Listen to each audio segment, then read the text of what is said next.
Thanks for the elaborate, description about my journey. Happy to be part of this forum, especially when it is mob. That means something which is organized by YMCA, and I've been in this institute way back in '89, associated since then, and it's a happy association. Even when I was at the college, or even subsequently, we have been running the Alumni Association has been running many programs, mutual interest of YMCA as well as those who have passed out. And I happen to be one of the participant in those at different levels and different interest groups. Uh, of late, we started some focused groups, or I'll say societies, on IT developments, digitization, manufacturing, infrastructure, because college has got a lot many streams, and we are no more standard mechanical versus electrical engineering. So we started that. So many of you may be interested in that as well. Those who are alumni or otherwise also, you are welcome to join that. You can contact me offline after this session and can be participant there, both for input as well as output. So it's not something that there are experts. All of us are experts, and we share with each other. And that is exactly the intent even today. I don't think this is going to be a monologue where I try to tell you what is right or wrong or the recent. It has to be interactive, and I'll be requesting you all to interject as and when you believe or even don't believe that you need to interject. So please go ahead and interject. Okay, and let's discuss some of the paradigms uh, which I have come across. So I just start now. Running through the slides, there are some 10 or 12. Doesn't take me much time, but I would appreciate that we engage. More important is to engage and learn from each other. So I assume that most of you are having either direct participation or association with the supply chain management. Please unmute all of you unless you have background noise, and let us keep it interactive. So you can all of you can unmute, please. Dr. Nikhil, can you please give them the privilege to unmute? Ji, can I hear you? Yes, sir. Yes, sir. Okay. Pawan ji, Naveen Kumar ji, Nikhil, Vikram, please be unmute unless you Yeah, have background Jay, noise. I'm there. No problem. Yeah, good to be interactive because Yeah, good to see you. I'll- Good to see you after a long time. Vikram happens to be my batchmate. Okay, 1989 pass out. So I was surprised to see him here. I'm not Yeah. sure whether he's going to learn or he's going to coach me. No, of course to learn. Yeah, come on. No, good. There will be participation. Okay. Sure. Okay. Now, look at the first slide. Okay. And I'm just taking you through these slides. Don't mean that it has to be slides. What has been happening in the, over the years or decades rather. Okay. Initially, if you look at the things, uh, product is pretty much, in the last 15 to 20 years after TQM and, product quality and so many standards and standardizations and globalization. Products is pretty much given in the late 80s onwards when the Japanese system prevailed over the world. The product's quality was pretty much given. Before that, it was all a product market. Thereafter, the product was given, but the marketing took, over and said that whosoever markets the product better or makes the customer aware about the products will prevail. So that is way back in 80s. Many of you would have not seen that era. We have seen that era. Next came in as that marketing is not only a flamboyant and flashy activity. It is more of a science, and people started doing bit of research on marketing and getting the feedback and insights from the market, and they developed certain kind of algo even around marketing. So it became a science, or it evolved into science, and R&D was directly working with marketing to refine the product as well as product delivery as well. And came a stage where marketing started, developing new ways to engage with the customer. Otherwise, customer engagement was uh, post-product sale. But here for the customer to order the product, marketing was intervening. So what we call as configurable products started coming in, which essentially means that product design is not always frozen. It is kept configurable or alterable to the customer needs. So here was a custom design. So this was a big change, shift, or rather, if I say the circle was going back to 20th century, or rather early 20th century, 19th century, when everything, whatever we purchased or our ancestors purchased, was custom built. So we were completing a kind of a circle. So there was a marketing and R&D directly playing role. It was no more, sequential feedback and then knickknacks and bargaining between the marketing and R&D. Both started together, accepting what market wants or the product client, customer, consumer demands, and production and supply chain was supposed to respond to that. Okay. Earlier it was very sequential. Designer designs the product based on some initial market research, passes it on to engineering, goes to the production, goes to the dispatch deliveries and all those, and marketing will do halla gulla around that. Now marketing is in the center. Okay, we all know that. Most of us would have seen this phase, and it still goes on nowadays. And then came in that the supply chain also has to be participating in that. If the marketing arranges the requirement or the demands of the market, R&D is ready to design it. The key aspect is whether supply chain can fulfill that need. Since the client is already engaged, consumer is already engaged, it's important that the fulfillment happens with a lightning speed. Otherwise, the demand dies off and it becomes a fiasco. So I'll give you an example of a fiasco. Okay, in very recently, some 3 years back, a Delhi-based company said that they will be coming out with a mobile phone, smartphone with this, whole lot of marketing, and I think the price they kept was somewhere around 250 or 300 rupees or something. Okay, so a lot of halla around that, but that never took off. That product never took off because of the supply chain constraints. They had done a back-to-back production tie-up with certain overseas companies, and supply chain totally collapsed, or the cost associated with supply chain. Okay, the fulfillment part was so obnoxiously high, or rather, the price which was quoted by marketing in the market was absurdly lower. So it failed.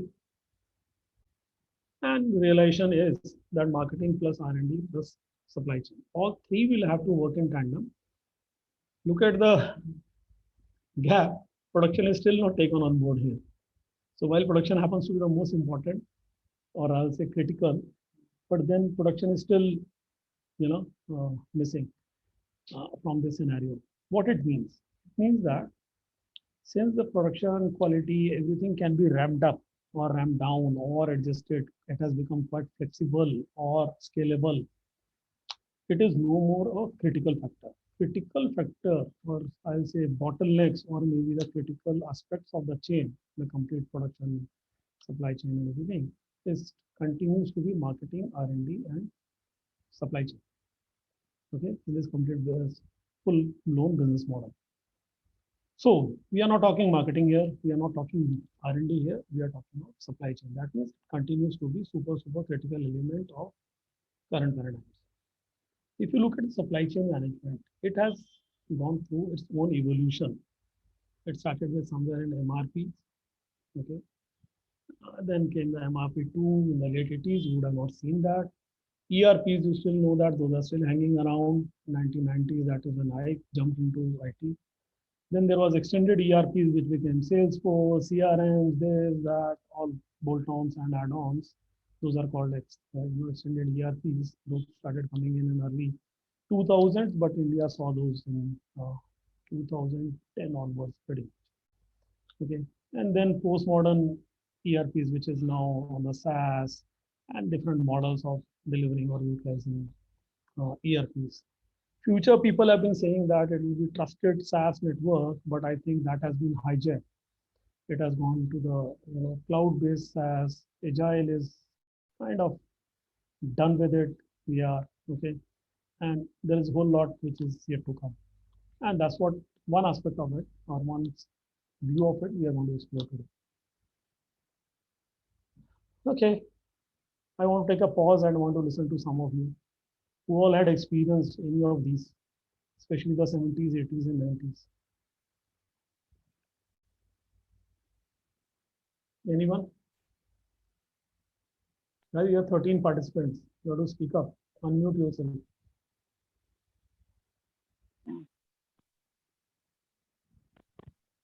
So, may I explain sir, something? Sorry? Yeah. Am I audible, Sanjay ji? Am I audible? Yes, Dr. Nikhil, you are audible. Bit of echo or distortion, but you are reasonably audible. Okay, 1 minute. I try to adjust this.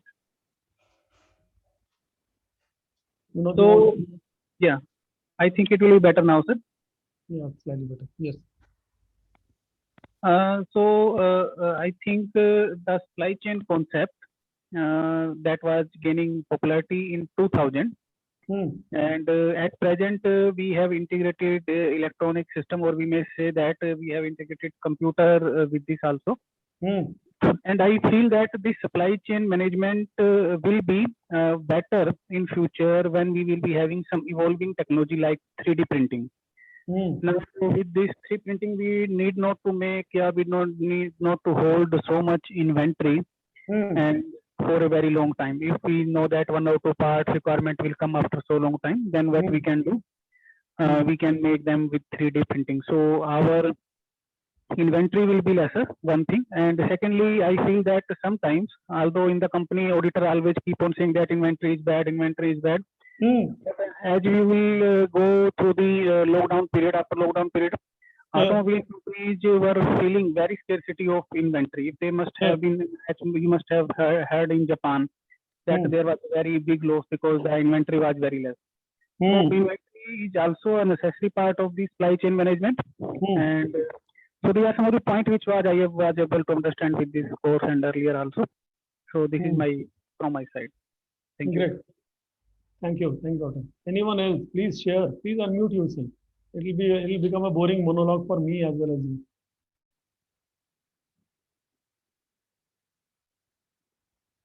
Naveen, Hitesh, Vinod, Pawan, Vikram, Mukesh, Nitin. Guys, you have to speak up.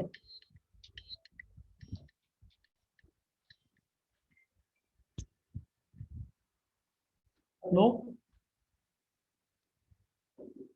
Doctor, can they unmute themselves, or there is an administrative rights which is required to unmute them? No, sir, they can unmute themselves if they want. Okay, good. So let me try to engage you further to the next stage, and let's see that if you still open up. Otherwise, after the fifth slide, I'll take a long pause.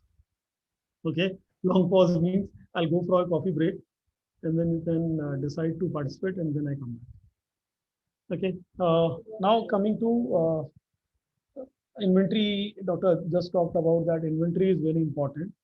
And yes, that has been a debatable point always between the sales marketing functions versus the CFO. Even the production fellows prefer that there is inventory because that reduces pressure on production. Okay, and purchase fellow also prefers that there should be inventory that reduces pressure. Okay, so everyone versus CFO. Okay, that is how the inventory problem goes. And there have been many tools and techniques of how to have the inventory but not the associated cost. Okay, CFO is essentially interested in reducing the cost, and especially the debt cost. Debt cost is when the product is neither with the company's asset, it's not a company's asset anymore, and it's not a customer's revenue generation item. So CFO is always scared of that, and it is his duty to optimize that. So that goes on all the time, and there have been various mechanisms, as I said, to have a better, more optimized, more stabilized, whatever. And every dynamic, every changing scenario does impact the inventory. So I've been associated with the BMW India, and during this whole COVID thing, the biggest setback which they projected much before others was the electronic component. And nowadays, most of the vehicles are shifting, switching, graduating, upgrading themselves towards digital, system. And they are projected right in the April or June that there will be a major problem or blockade on the electronic components within a vehicle. So BMW had to shut down the plant for the want of electronic components in India, and their global supplies were hit very badly. A lot of other Indian manufacturing companies are still able to survive to certain extent, but their waiting periods for the smart vehicles and intelligent vehicles have gone up. Again, problem. But this was a absolutely unknown problem, never planned for such a lockdown or such a situation for months long. So we always add some failure factor, of what we call EOQs and MOQs and all those and lead times calculations, those who are into supply chain. But then those are based on certain perceived risks or risks which have been faced in the past experience. But this was unknown risk, and hence whatever happened in the COVID, no one is taking it to the heart. And there is not much of calculation changes as such, because people are not expecting another COVID to happen in another 4 or 5 years or decade. But of course, few learnings here and there. Okay. Now we are here.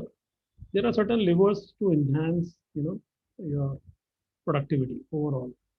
So when we look at the business again, we go back, there is a design, there is planning, sourcing, and so and so and this and that, produce, manufacturing, which we call, and then fulfilling. Okay. Now when this all is happening, what improvements we target? All the time we expect that the production operating cost should be in the range of 20 to 25%. Working capital, which is the CFO is very much worried about, the cost is 30 to 45%. So while we assume that the product cost is very important, look at the most critical element out of this is working capital, which contributes almost 30 to 45%. And then production planning and engineering is 15 to 25%. Now to increase the sales, which we call marketing spending, like foods and their overspending and all that, that hardly contributes, constitutes 0.5 to 1% maximum. It can go up to 3 to 4% in a high volume, high pitch marketing drama. Okay. Now, when we look at the operating costs and working capital and PPE, you find that a lot of things are happening. One is that we are going real time, more of intelligence, artificial intelligence, human intelligence enhancement, trainings programs, automation, so much and so forth. Then integrated and synchronized supply chain functions. And when we talk about supply chain, I think all of you are aware of it, and that is why you're in this session. And you have already gone through multiple sessions through other experts on supply chain. So I don't have to elaborate what supply chain means. But it spreads through the whole organization and beyond that.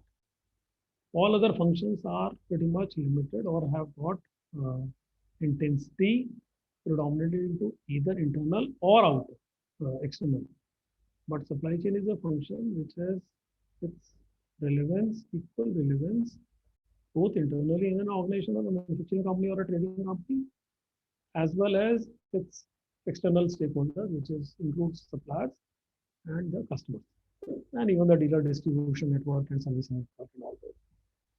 So supply chain becomes critical, and supply chain, I'll repeat just for a minute, or rather a second, is that it's a combination of three things. Supply chain is of material, information, and money. All three put together becomes a comprehensive supply chain. Typically, when we talk of inventories, purchasing and all that, we are pretty much limiting ourselves to the material part of it, the product or something, or the raw material, or the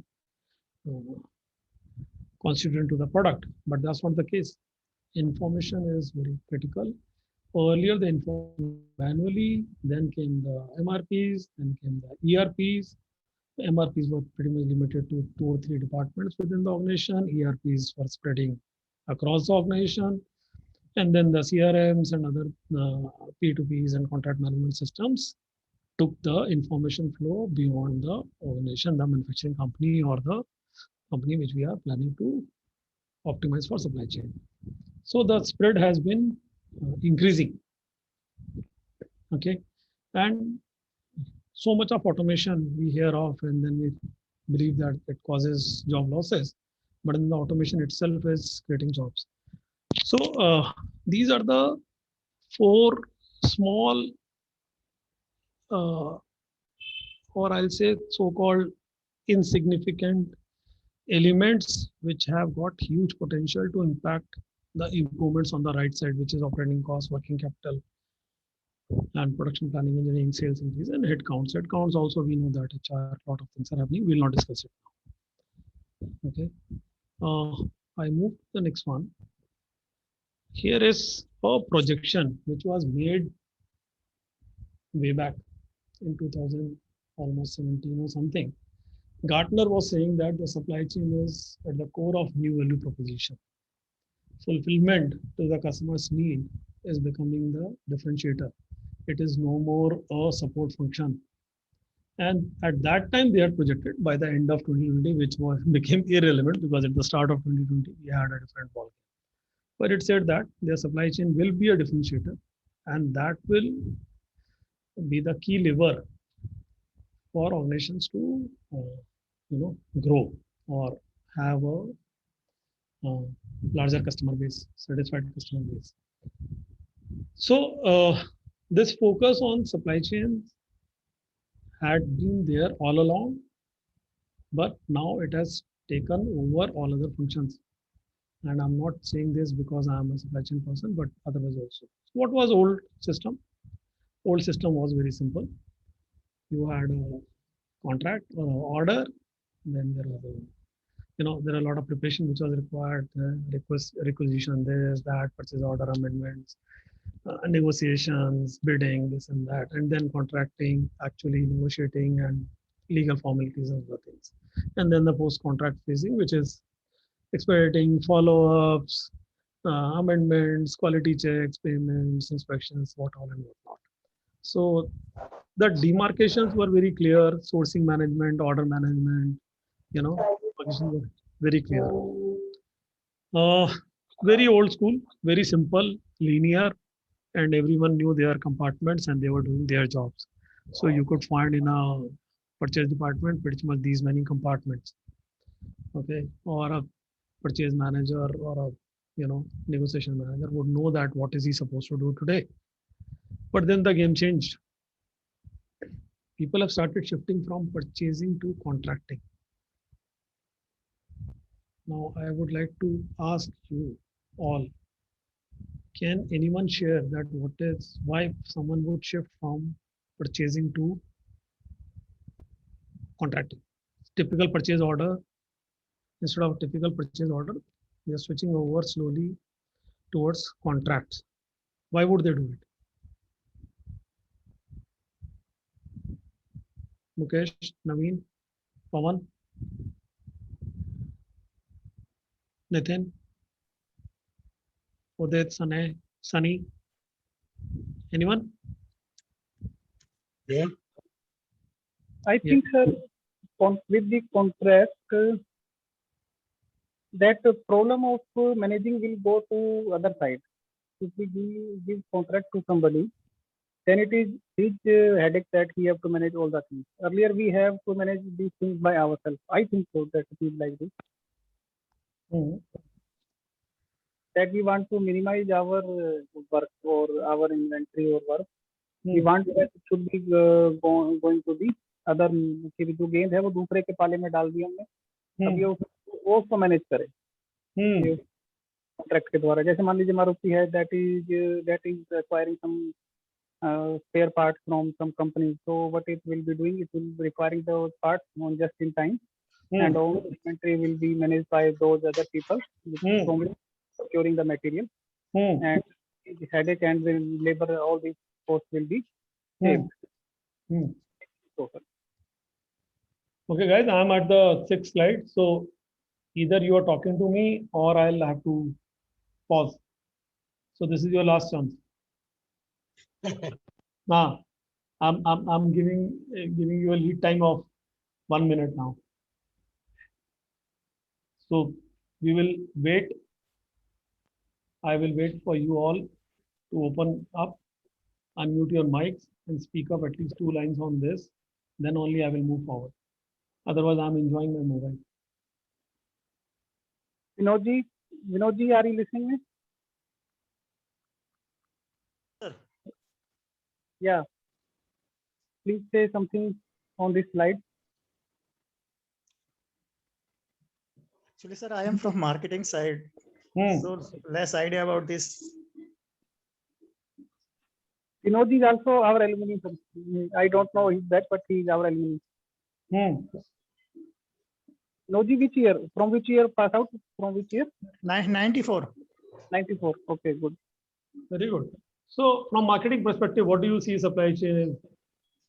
Is it important, useful? Have you had problems with them? What kind of problems you faced due to supply chain in marketing? Actually, our product is a gear cutting tools, sir. And there is no much that strategy like that. Dispatches they plan accordingly their schedules. So your schedules are very Also, I am outside from the company from like last 6 years, sir. I am looking after this area, but never visited there. Enjoy. So information age, no need to go to the plant, and you still know that what is happening around, right? Yes. Right. Great. Okay, Naveen ji, Vikram ji. Everyone will have to speak up, Dada. Yeah, Sanjay, it's an interesting perspective that you have given. My experience is also of marketing. In fact, I wanted during some time back, I was involved in sourcing. So that's why the interest. So in my view, see, from my standpoint, I would say the way that we were very aggressive in the marketing field. I'm not aware of the complete supply chain management or in terms of what gets involved into it. But my feel when I started looking into it was that the way that a marketing is a very aggressive field, we were always on the toes by the customers, the kind of competition which is there, and trying to continuously reduce costs and give a better price. The same thing was not applicable for a supply chain kind of a condition. The suppliers were there, so there were those contracts which were there. So of course the contracts were there, like you said, contracts could definitely help. You get into a long-term contract, so all your costs and everything gets fixed, and then you can work on a long-term duration. But then do you see that how frequently do you review that contract? How much of a deep dive do you do into the costs? How much of a deep dive do you want to do in terms of reduction of cost of your suppliers? Fantastic. And then the inventory management, to what extent are you controlling the inventory of your suppliers? Because after all, see, if he has, as some of the suppliers would say that I have so much of stock available with me, therefore my cost has gone up so much. So the cost of which a supplier has to give for inventory is actually the cost that you are ultimately paying, because you're not able to negotiate the cost from him. So I found that there were a lot of ways that, of course, I may not be completely right because I've not gone so much into it and do not have so much of experience. But this is what my take was. At the moment, this is what my take is, that contract as such would definitely improve the situation. But I don't know, maybe you could give a more insight into how much of a review of contract should happen or to what level. So that is my take for it, Sanjay. Very good. So I mark your words. Okay, I take note of it. Review and the depth of contract management, right? Review mechanism and to what level of detailing and how frequently can we do it. That is something to be, discussed about, right? Right, right, yeah. Great. Nitinji, Sandhya, Naveen, Aman, guys, you have to talk.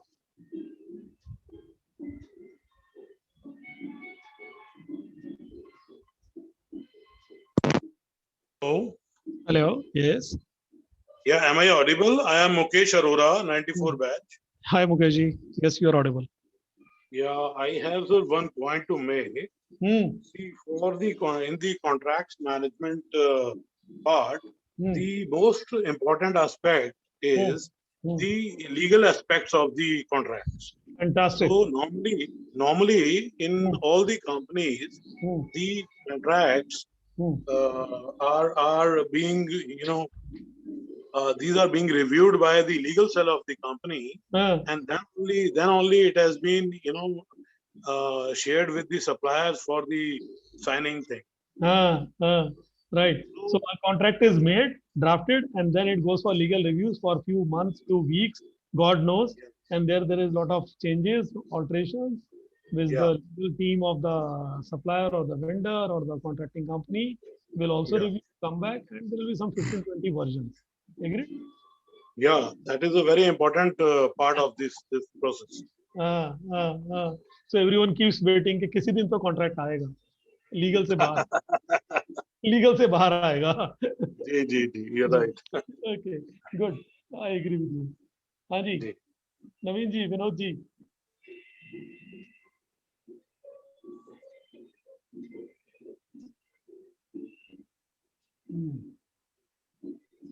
Guys, two more have to go. If two more participants talk, then good.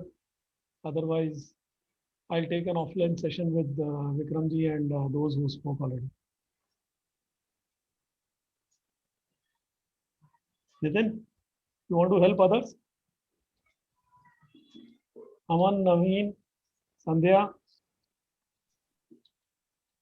Sandhya madam, are you here? Yes. Sandhya madam.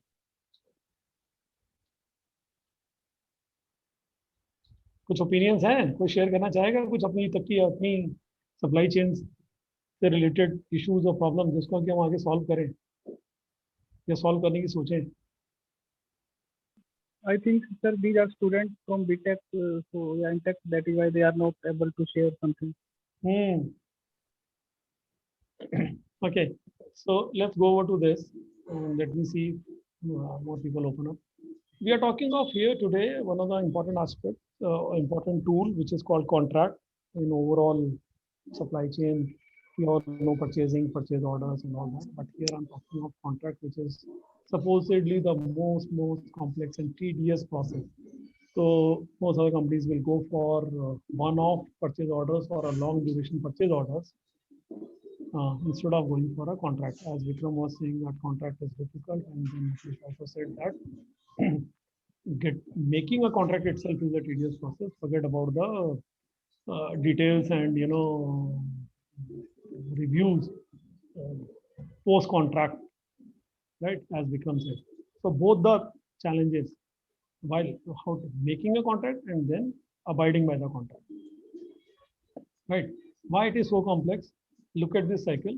The contract in itself looks like a simple 5-page or a 10-page document, but then it goes through so many stages. Stage 1 is request. Of course, we all know that. 2, 3. You can read through this. That is why I'm sharing my screen with you. So please quickly read through the stage 1, which is on the right side top.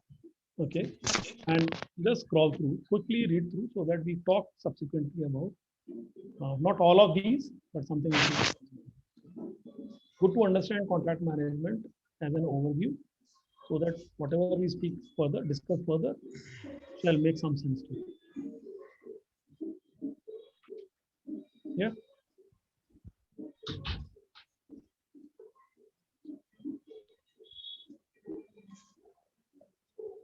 So this stage 9, okay, review and amend. This is what Vikram was talking. Okay. Stage 7 also we can speak about it, the comply. Tracking. Stage 2, 3, 4 is what Mukesh spoke about. Generating a contract, negotiating, and then approval. Negotiating means even the terms and conditions. The legal department prevails there rather than the buyer or purchaser or procurement team. Okay, so let's move to the next. What we are going to do now, when we talk about something which Vikram spoke about, and I'm referring to Vikram again and again because he has, pointed out something very critical or significantly important, is how to monitor a contract, what all goes into it. So this is a sample KPI dashboard, key performance indicators of a contract once in place. Okay, once in place, the contract is made, and thereafter the tracking and review these many KPIs, these many key performance indicators will decide whether the contract was successful and successful to what extent, and where was the pitfalls, where it lose on. Okay, so there will be quality aspects, there will be value aspects, okay, timelines, invoice price variance, okay, spend variance. So there are so many, detailed fine elements which have to be tracked post contract. Post contract means once a contract is awarded. Okay. So imagine if a contract is to be managed for its entire life cycle and has to be successfully completed. This much is the laborious work a procurement department has to do, even while the contract is being executed by the contractor.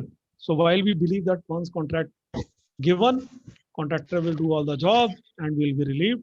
No, dear, you are not relieved. Look at what you are supposed to produce as a supply chain person or a procurement person. And I'm just talking about purchasing analytics. There are still other tabs if you look at it: purchase order processing, batch management, material and production planning, and so much and so forth. So around a contract, there is so much to be done. And getting all this information in real time, and not only information, validated and authentic,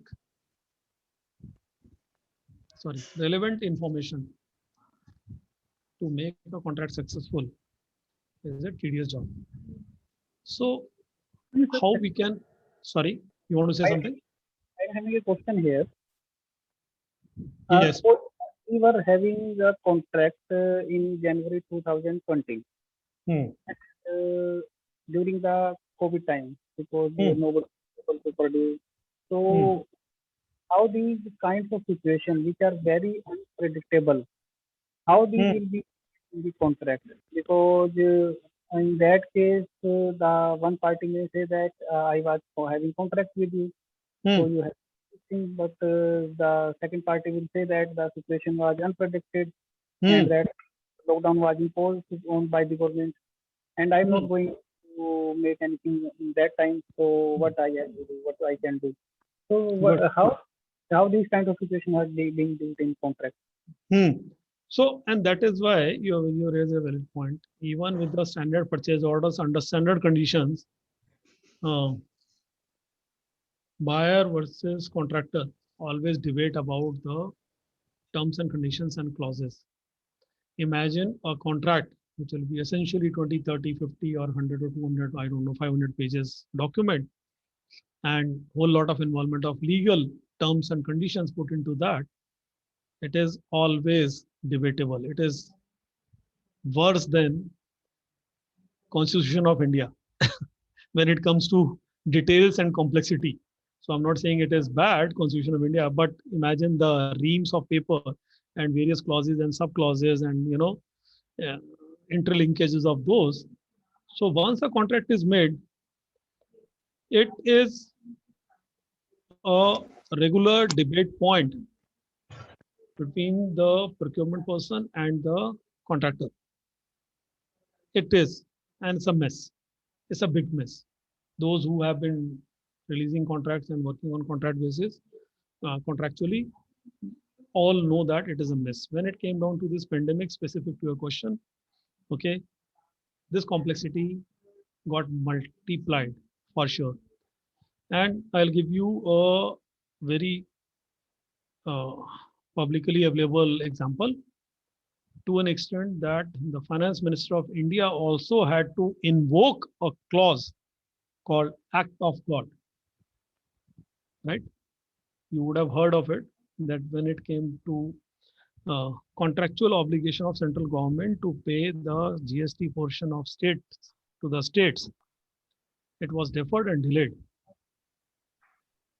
It is a legally binding agreement between the two governments, central government and state governments. And there is no debate about it. It cannot go even to the constitutional court. Okay.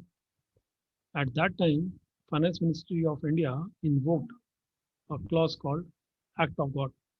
That since it was an act of God, many of the terms and conditions in the contract stand either nullified or modified. Right.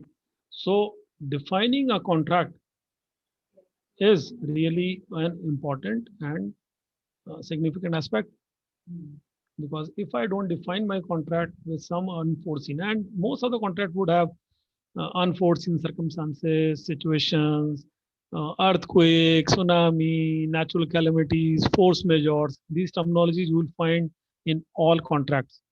Unfortunately, in the zeal of releasing the contract fast, we never much bother about these, because we believe that none of this will happen during the contractual period. Okay, but it does happen. So what COVID has taught us, define even those clauses carefully. Okay. Fortunately, in India, we don't have much of such natural calamities. But if you look at US, every other year there is a storm, there is hurricanes and what all and what not. Okay. They don't have much of social disruptions, but a lot of natural disruptions. India, a lot of social disruptions, less of natural disruptions to our contractual, these things. Hence, we were kind of laid back on these contractual terms. Going forward, the legal departments and otherwise vendors also are becoming conscious of this. So henceforth, I think the problems will be much lesser. We'll be slightly better prepared when it comes to contract designing. We can discuss more on this. I'll take it offline then. Okay, but yes, there is a learning post-COVID, and there is still complexity, especially when it hurts financially, either of the company, and it does. And if it is significant enough for either of the parties' books, yes, it becomes a point of contention, a contract. Various ways, various companies have their own strategy how to sail through it. I'm not going to comment on any further on this, how it is to be done. There is no standard formula as of now. Okay, but thanks for coming up with that. It gives me a pointer to do a bit of my learnings and gather more information about how the other companies have handled such situations. Good to learn few things from them. So what had been happening? Contracts had to be going towards, I'll share with you something called smart contracts. Okay, this contract is a messy business, and long back it was decided that, decided in the sense, long back it started evolving into smart contracts. Why smart contracts? Better is to have distributed ledger, something which is verifiable. Okay, and of course smart contracts look like very complex, but then those can be simplified later. Whenever we shift from one model to another model, the new model always looks very complex. So we are at a stage where we call something as smart contract, which are essentially electronic programs now. Okay, software programs as well as. Many of those are hard coded. Those who know the IT coding bhasha, okay, those are hard coded. and so many of the terms and conditions and framework are being hard coded. And in a distributed ledger network, that is what we are going to talk in the subsequent slide, which we know what is distributed ledger. Quite many of you would know that. There are already many players, and this smart contracting is already in existence in this world for last almost 5 years at various maturity levels. These are some of the key players into contract lifecycle management. The smart contract bracket. Of course, there were always contract lifecycle management tools available, which we call CMS, contract management systems. But then few have evolved into making or enabling those as smart contract management system. That means the contract which will be built through it will be smart contracts. And few players which are standing out are DocuSign. DocuSign essentially was a document management company, and with it had digital signature system and all that, easing up the whole contracting process. But then they graduated many notches up suddenly, and they have a smart contract lifecycle management system. It's one of the sparkling or brightest star in this quadrant. This is a Gartner's quadrant, which they published that who are the leaders in this segment. And then you can see Icertis. Icertis is again Icertis or Icertis. This is actually one of the born leader. Born leader means they almost got into contract management system straight away, and today one of the favorites when it comes to smart contracts management system, industry favorite. SAP is graduating because they have already had an ERP system and all that, and they're graduating up into smart contract management system. There are many other players. You can see that. What I wanted to highlight here is that, is that we are not talking any more contracts. We are talking smart contracts. And when it comes to smart contracts, what is smart about it? Okay. One is that a lot of middlemen in the contract allotment is removed. Okay.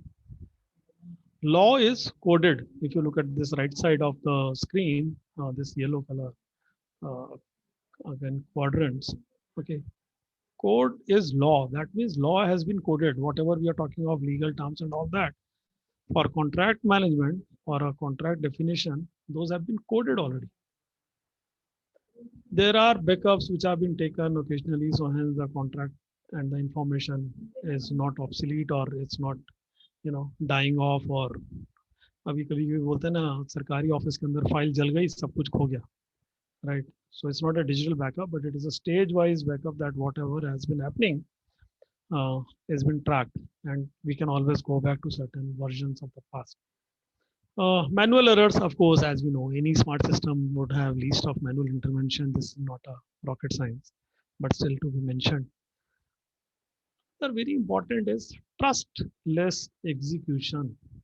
Now, this is something which many of you may have known it, few may not know it. I'm elaborating it here. Trustless execution is we don't trust any person. We don't trust any person. So it's a trustless execution. That means we are not trusting the persons that they will execute. It will be through the system. It will get executed. So मैंने उसको दे दिया है, वो कर देगा, हो जाना चाहिए, उसने प्रॉमिस किया है, मेरे को बोला है प्रॉमिस आज का है, कल तक तो हो ही जाएगा. This all trust based operations are removed in the smart contracts. Everything is smart in the sense it is tracking through intelligence, its own systems, its own coding and algos. It tells you that what is happening and what is not happening. So you can't be goofing up or bluffing with the system or the smart contract. Okay. So this trust element, which is highly prevalent in India, and the most breached or abused thing is called trust in India. You trust everyone, but then you don't trust anyone. Okay. So that has been removed in the smart contracts. That trust element is gone. Trust element does not mean that we don't believe anyone, but then we believe the system. What system says and how we configure and monitor, that is more important than going by the words of individuals. Yeah. So this is, sorry, go ahead. I just want to know these elements, suppose trust and love. So how they will be monitored? They will monitored by some survey, or they will be monitored by some questionnaire, or what process will be adopted to evaluate it, whether the execution is going on properly or not, or saving is going proper or not. So it will be done with some questionnaire or with some discussion, or how it will be done, sir? Doctor, I did not get you completely. If someone can repeat that, what Dr. Saab said. I am repeating the question, sir. Hmm. The question is, suppose these are the key parameters on which we will be evaluating a contract. तो जिस मान लीजिए हम trust वाला parameter लेते हैं, तो ये ट्रस्ट वाले पैरामीटर को इवेल्युएट कैसे किया जाएगा कि क्या हम कंपनी के ऑफिशियल से डायरेक्टली बात करेंगे, मतलब दोनों पार्टियां आपस में बात करेंगी, और या ये सम क्वेश्चनियर जिसको फिल करके हमें चलेगा पता कि हम कहाँ पर रिलाई कर रहे हैं. तो मतलब एग्जीक्यूट हो रहा है हमारा कॉन्ट्रैक्ट और वो स्मार्ट कॉन्ट्रैक्ट है, और उसमें ये ट्रस्ट वाला फैक्टर अगर मान लीजिए हम लेते हैं कि हम इवेल्युएट करना चाहते हैं कि इसमें ट्रस्ट वाला फैक्टर कितना है हमारा, तो इवेल्युएट कैसे किया जाएगा, टाइम टू टाइम और इनिशियल स्टेज पे? हाँ, तो doctor, we have done the other way around. We said we will not trust anything, and we will not evaluate trust. We will not start with trust. It's a trustless execution. That's the shift. See, that's the shift. Problem, as I said, in India is trust. We trust everyone, but we don't trust anyone. और वो trust का evaluation तो मतलब, so Americans say that the God we trust in, but I don't know how much they trust in the God. Okay, so the trust जो है ना, trust is a long drawn process, and no one knows that what should be the performance indicators to build a trust or to reduce the trust. So this has been going on for centuries. This trust thing that has been removed in the smart contracts, eliminated, saying that we will not trust. There is nothing called trust. You get my point? Yes, sir.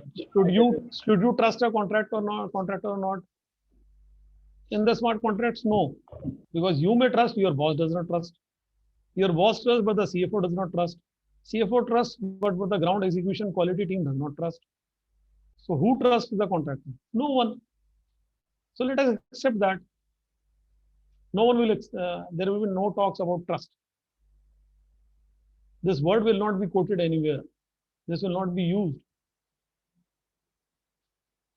because trust anywhere does not exist, or it cannot be measured. Any participant who can say that trust can be measured? Hello? Yeah. Can the trust be measured? No. So it's easy to drop it off rather than trying to make matrices around it. Right. So that is why this smart contracting, and that is why I said, make note of it. This is the trustless execution. Okay. So let's come to the next one.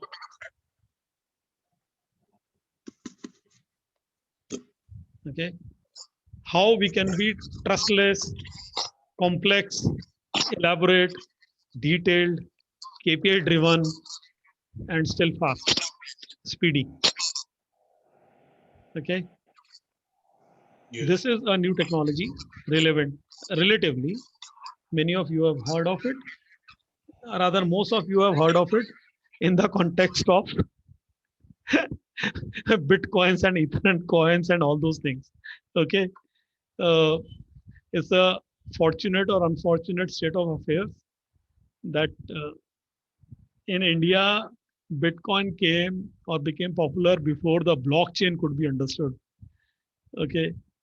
So people assume or relate everything which we talk about blockchain directly associated to saying, okay, there is something to do with Bitcoin. Okay. So here, whatever we are talking has got nothing to do with currency, digital currency, which also uses blockchain technology.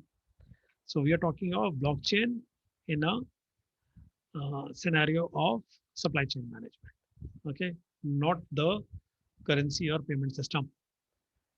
Okay, most of you know, and it's a simple definition, a bookish definition.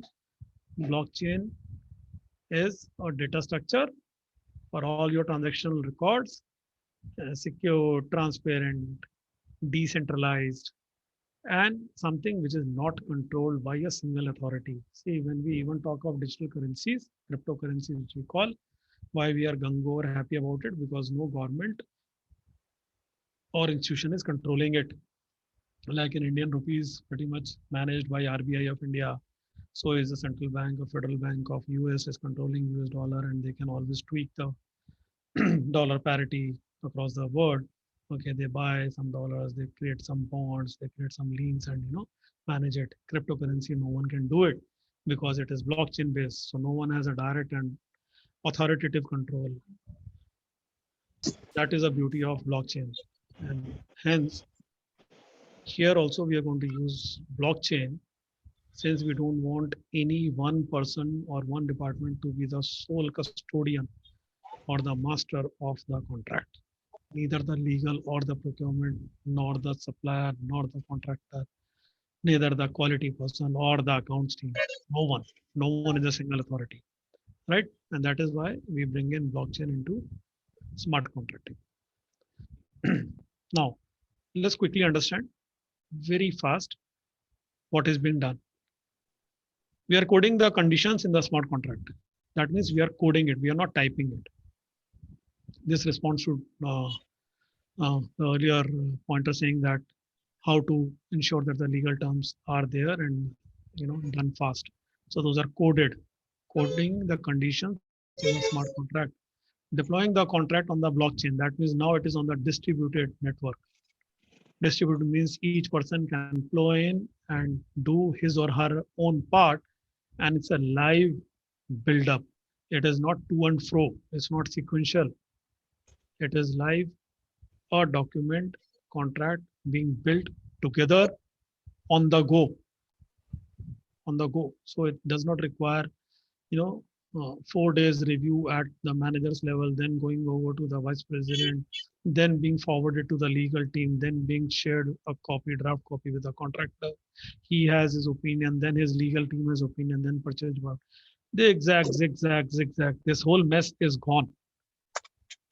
Okay, deploy the contract on the blockchain.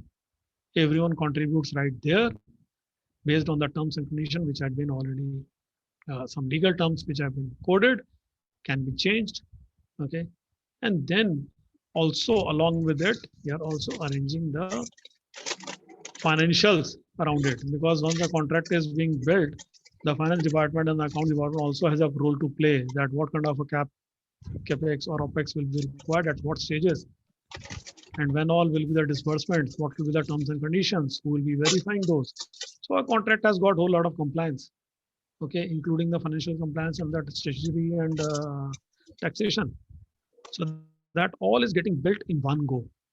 Okay, no to and fro and no negotiation and bargaining on the terms and conditions. It is being built together. And once it is built, which is the longest process, of course, it continues to be the longest, but once it is built, thereafter replication becomes easier. Okay, and the contract enforcement is easier because the whole contract has been built together, not trusting anyone, but rather looking at the contract itself. Okay, and even the subcontractors, later the contractor arranges subcontractors, there will be a clear visibility of the contracting company into the contractor as well as the subcontractors and his or her suppliers. Everything gets integrated into one system. So the supply chain, this is what we want to talk about. The supply chain will be much smoother and transparent, because with this smart contract, the contracting company will have very high live visibility into the whole contract as well as the contractor performance. and it's for the subcontractor and suppliers as well. They can also access the same contract and do their part. So if there's a payment term linked, cement contractor, cement supplier will supply 5,000 bags or 200 tons of cement to our contractor. Say your NHAI, National Highway Authority of India, gave a contract to build a Bombay-Pune Expressway, another one. And the cement will be supplied by whosoever, Ambuja, to your civil contractor. Whenever that cement is supplied, you have a payment term to pay directly to the cement supplier. It can be done through the smart contract easily. That cement supplier Ambuja need not submit first the invoice to your contractor. Contractor gives it to your procurement manager. It's a high value invoice. It goes through multiple approvals, reviews, quality check, quantity check, this, that, and a lot of time is gone. Okay. Instead, the Ambuja submits the invoice directly into the smart contract management system, and it gets paid by your company, NHI. Period. Okay. So this is just a small example. There are hundreds of such benefits of having a distributed blockchain enabled smart contract. Yeah.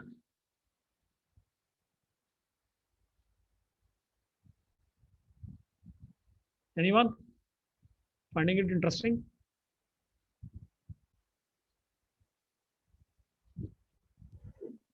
Mukesh ji? Yes, sir. It is very good. Thanks. Where is my dear Mukesh and Vikram? He's just supporting me. Nice presentation, Sanjay. Good. Yeah, enjoying. Thanks, dear. And the PPT is also very nice. I compliment you. Okay, good. Next, let's come over to the next one. Move on. Okay, this is what is a differentiator, and you can see that the smart contract looks very complex. Okay, physical contract was simple. Two persons gave a contract, okay, to each other, which was Alice and Bob, and it was done. And then we brought in the blockchain and permission ledger, programming, encryption, and it became a complex one. You know, smart contracts are complex, complex to be built, but easy to be executed. Sorry, dear. Okay, so easy to be executed and then tracked and completed. So that's one big shift, right? You can see the elements, even though your bankers and insurers can be integrated into a smart contract. Regulators, auditors can be integrated into a smart contract. You don't have to run a separate department to submit reports and regulatory compliance, attend to the review. Sanjay आपकी आवाज eco करने लग गई है. Is it? Is it better now? थोड़ा भी. Is it No. better? Slightly better. Now? Sir, background noise. I think some disturbance in the mic. Background आपने noise. 2 device में लॉगिन तो नहीं किया हुआ सर? किसी का ऐसा तो नहीं है कि someone has taken me on. अब clear है Sanjay. Now continue. Now clear. Someone has put me on speaker and hence that my voice is echoing back into their unmuted one. Okay, I think we are better. Okay, so traditional contracts. Okay, going forward, not initially. Typically, if those took 3 days, smart contracts will be built in minutes. Minutes means minutes. Okay, as we talked about the manual remittances of the money and contracts will become automated automatically because this is a smart contract. That means your payment system is getting integrated to it.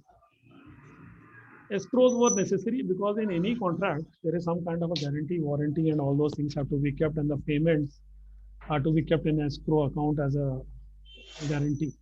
Now escrow is not needed. That's a big gain for the CFO of the company. He says, thankfully, I don't have to park any money in the escrow account and then track it, and the money doesn't belong to anyone.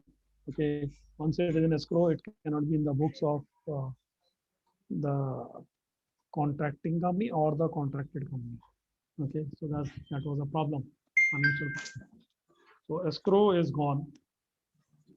The expense of making the contract is now fraction. Fraction means the experience suggests, and I've been talking to the contract management system team of Accenture. Okay, they have a beautiful system based on blockchain. They did it initially for their in-house contracting, and now they have productized it and doing a couple of implementation of those. And they did it started in early 19, and during COVID time they have matured it into a product. They realized that it is a high time that contract becomes smart, and blockchain is the backbone of that. So, and they claim that even for their in-house contracting cost or the expenses of making a contract has gone down by almost 73%. Imagine 73%. Okay, and that was a very unmatured and under development contract management system, which was being done for in-house contracting. In-house requirement of Accenture. Once it is getting more productized, stabilized, and improvised, you can understand that the cost of contracting will go down. This bidding, contracting, legal reviews, this and that will go down to maybe 7 to 8% of the current cost. Okay, so while we are running a contract of say couple of $1 million, but even to make a contract, there was a spend of few grants. That grants will be saved, which was more of operational cost. It was not getting recorded into the cost of contracting, so that is saved. Then the physical presence for contracting, there are a whole lot of signatures and validation and vetting is to be done right from the quality department, sub stores department, and everything that is gone. Everything goes digital. Okay. Lawyers, legal department, right? That was the biggest bottleneck for any contracting, or rather say the biggest, not bottleneck, then time consuming and complex. That will be gone. Gone means gone. Okay, lawyers will not be necessary for contracts and contract management. Right. So time consumed 3 days versus minutes. It may look very insignificant one when you look at the large contract, which requires where we spend 2 to 3 months in awarding a contract, and proportion it to minutes. That means those 3 months work will be done in maybe a week's time or something. So you can understand that what kind of time saving and effort saving we are talking about. Right, guys, and that is why smart contracts based on blockchain is going fast. Let's look at what are the other applications or some other applications of blockchain based smart contracts. Those can be used in digital value exchange. We all know about this. We talked about Bitcoin. Then we should have some authenticated exchange rather than those apps which are running on our mobile phones and we don't know their authenticity at all. So a distributed system is coming in, blockchain based, global, okay, versatile, scalable, and it can serve blockchain based smart contracts can serve even the digital value exchange, because exchange is also a contract. When we are dealing on any financial product, if you look at the document which you sign, it's essentially a contract. You sell 100 shares of Reliance Industry, there is a contract which has been done between you and the exchange,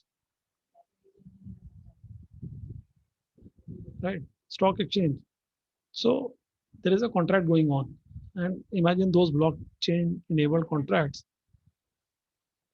Okay, so that is what digital value exchange, application of blockchain based smart contracts in digital value exchange. Similarly, you can have your consumers agreements on contracts, what we call as warranties and all those can also be in the blockchain based contracts. Those will be simpler and easy and less bulky.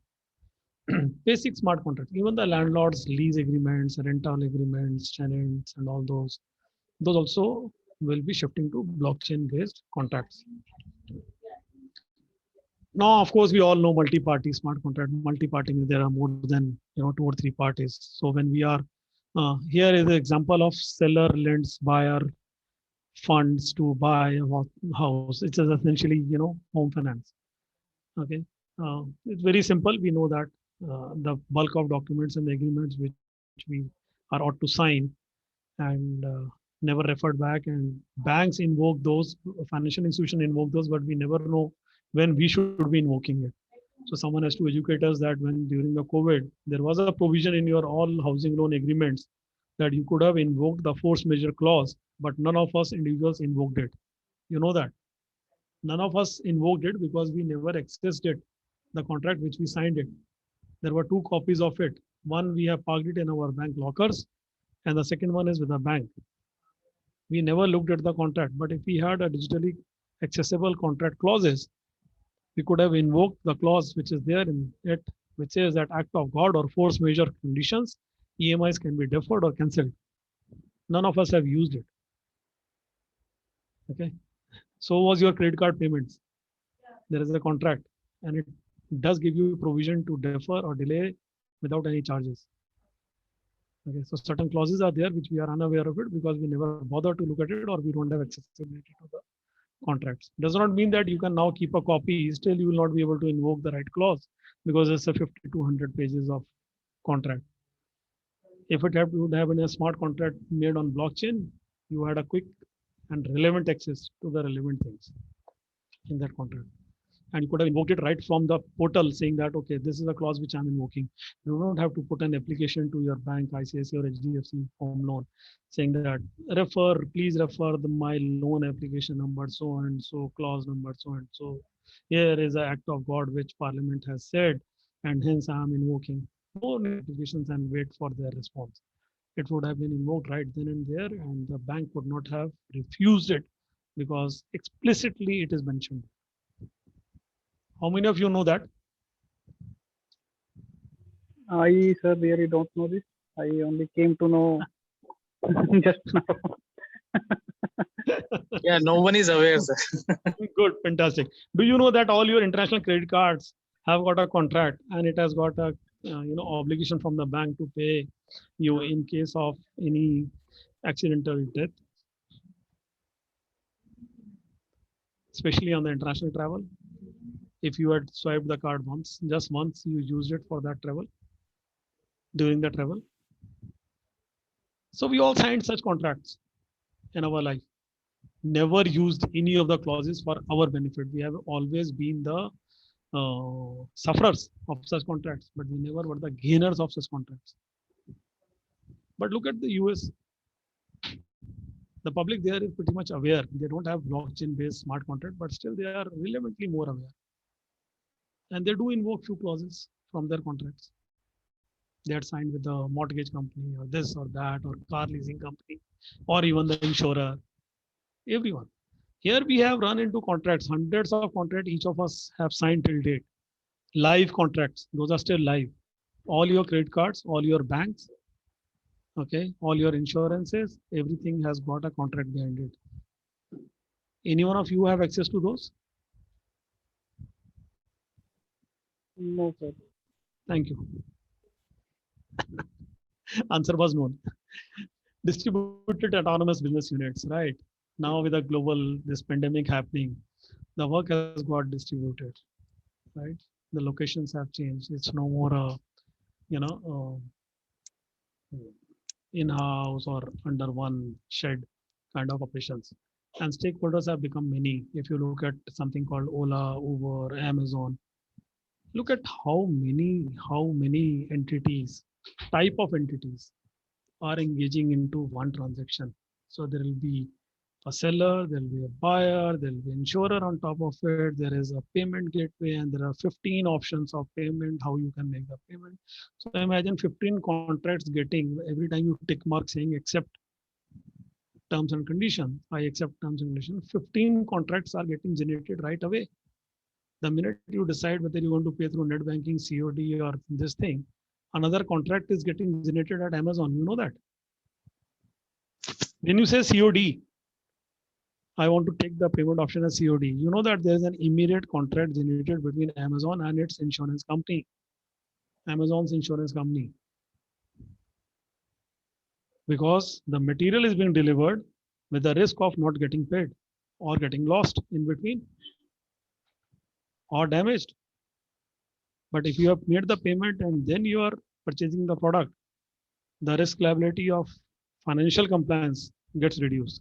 Then it is only the product which is getting insured. Here, the financial transaction is getting insured. Another contract is getting generated at Amazon. So every click generates a contract here in this digital world. And with this distributed autonomous business units, you can, manage those, or rather, you don't have to manage those. Those are happening automatically. Okay. Similarly, we are talking of P2Ps, purchasing, which is essential part of supply chain. And here also paying the local tolls, road fees, local electricity, anything and everything can be part of this smart contract. And hence, it is taken care automatically, paid automatically, recorded automatically. And contractor doesn't have to produce the bills or manage the show, nothing. Distributed autonomous government. We can talk which all government schemes and how the blockchain-based smart contracting can help. We will have to run into 2-hour session separately on this, right? Societies also. So this blockchain-based smart contracts is not limited to a function of basic supply chain, which we know about product and services. Anywhere a product or supply is getting service is getting delivered or exchanged, there is a contract happening now. Coming to pretty much to the end, smart contracting, blockchain based. You can read through what are the key takeaways or benefits. I hope all of you have switched on your screens and you can read. So I'm not going to read it for you. Please read at your pace. Very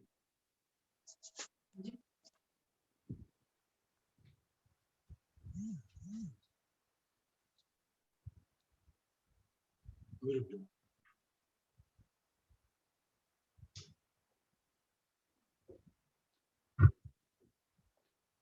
Dr. Nikhil. Yeah, yes, sir. The fifth point, trust and reliability again.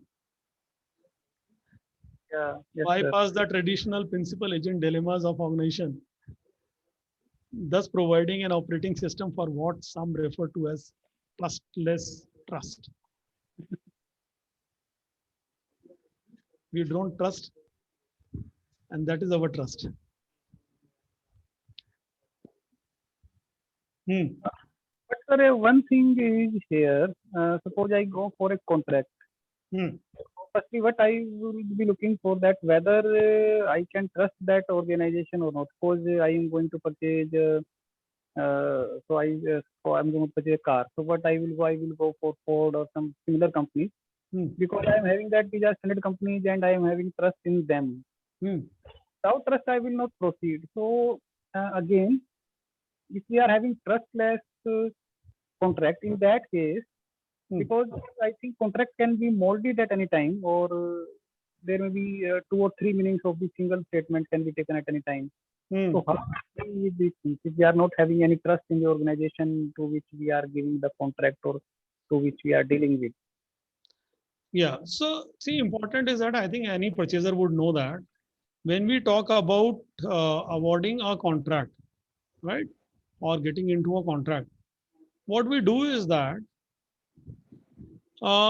we evaluate not only the financial proposal, but we also evaluate the credentials of the contracting company or supplier, vendor, whatever you call them.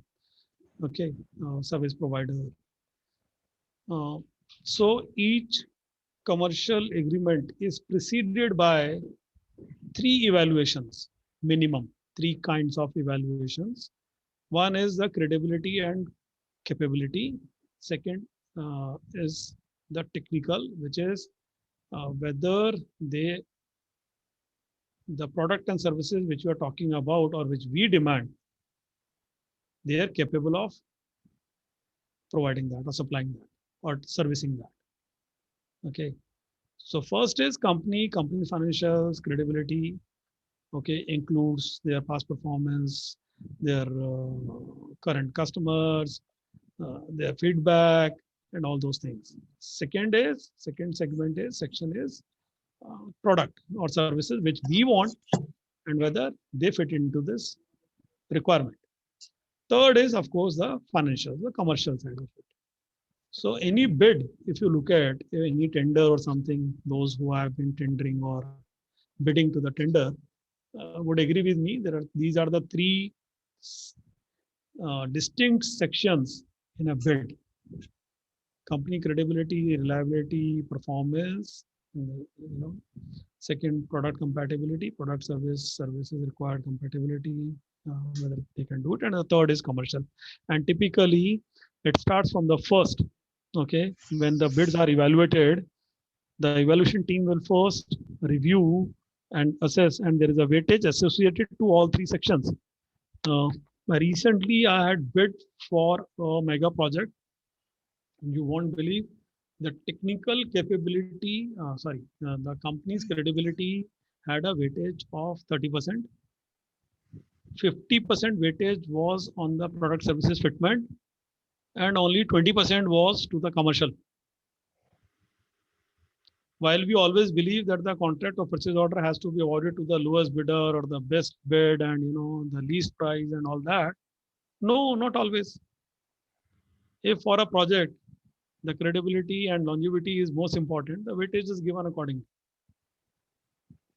Right. So to answer your question, whether to trust, no, you don't trust. You have a evaluation criteria for all the three sections of your bid, and evaluate them on something objective rather than subjective trust. There's nothing called trust. Yeah.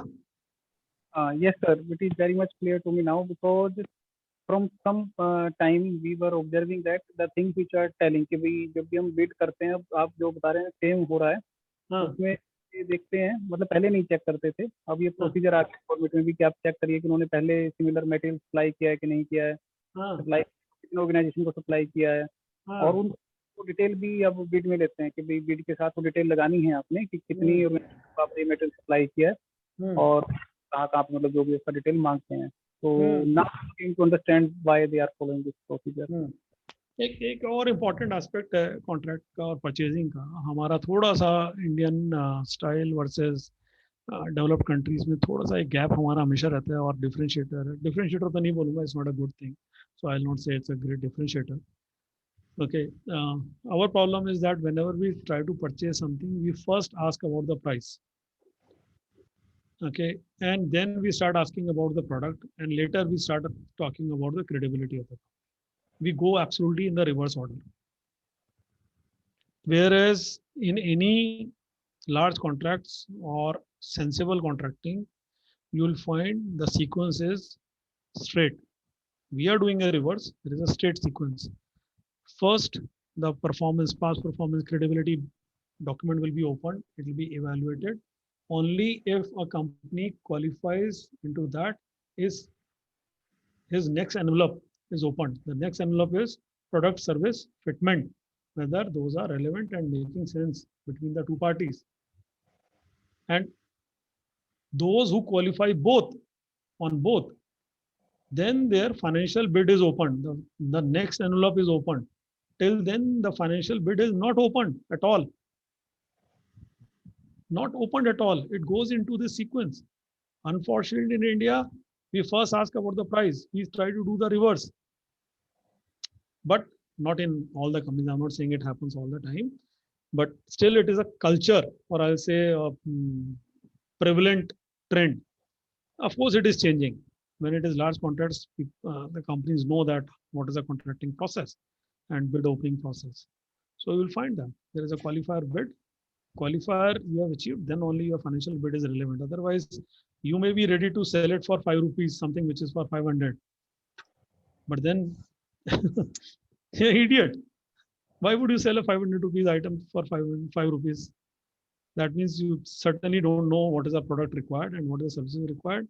and you might be a simple trader who will get this contract, and God knows whether you'll be able to fulfill or not. Okay. So that's what it is. Thank you. Come back. Speedy, secured, and systematic. That's what is blockchain enabled smart contract is.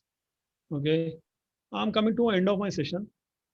Here is something which I am leaving you with.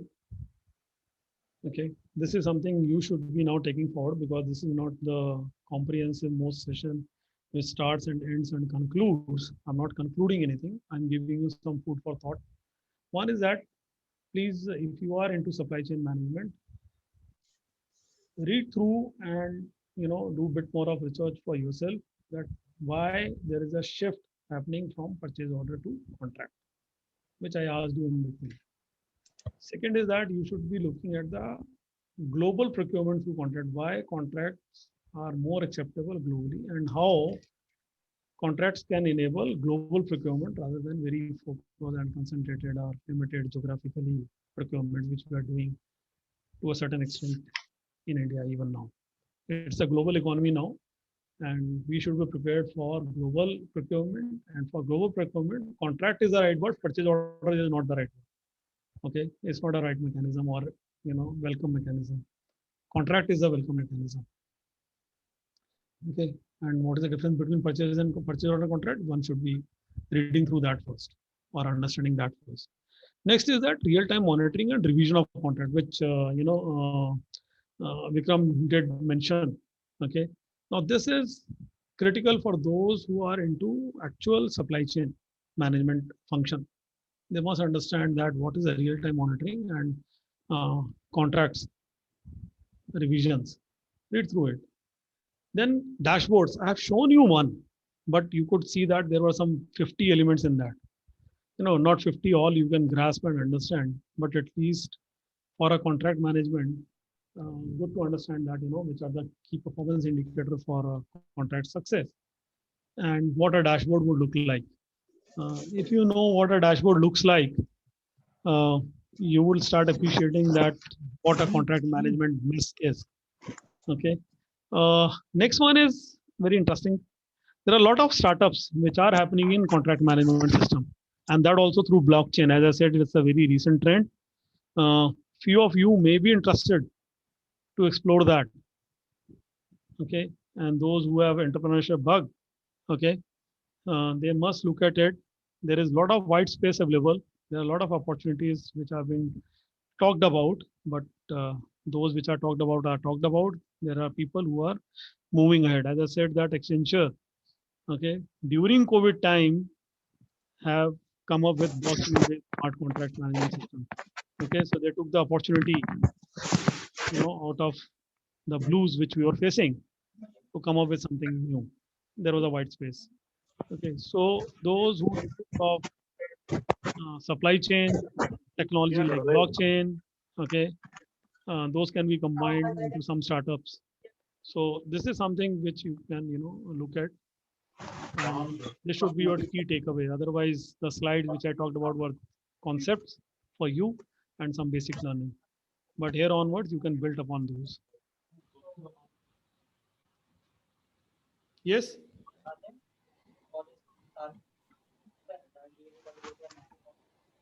That's it. Questions? Queries?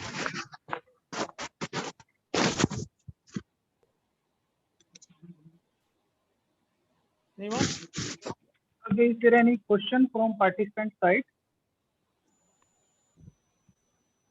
No. If there is no question, then we will be ending our session here. And I am very much thankful to Sanjay Jain ji for giving such a valuable information on blockchain and contracting. And sir, I would like to say that last month we have completed a course from IIM Ahmedabad. Wow. Even they did not mention this kind of the supply chain management. So it is a quite new topic for us. And okay, good. Thank you. That's a big compliment for me. it is our good luck that we are attending this course. And one more that it is a quite nifty. So can I share the recording of your lecture with the other participants also, because many of our some of our participants were not able to attend. There are many participants from Bridge course who are very much interested in this kind of thing, but due to their busy, they were Yes, able yes. to. Please, please. Sanjay Jain himself is shareable in YMCA. You can cut me into 5 lakh pieces and distribute to all the YMCA students. Every Okay. Right, Vikram? Did I say the right thing? Vikram, you're there? Gone.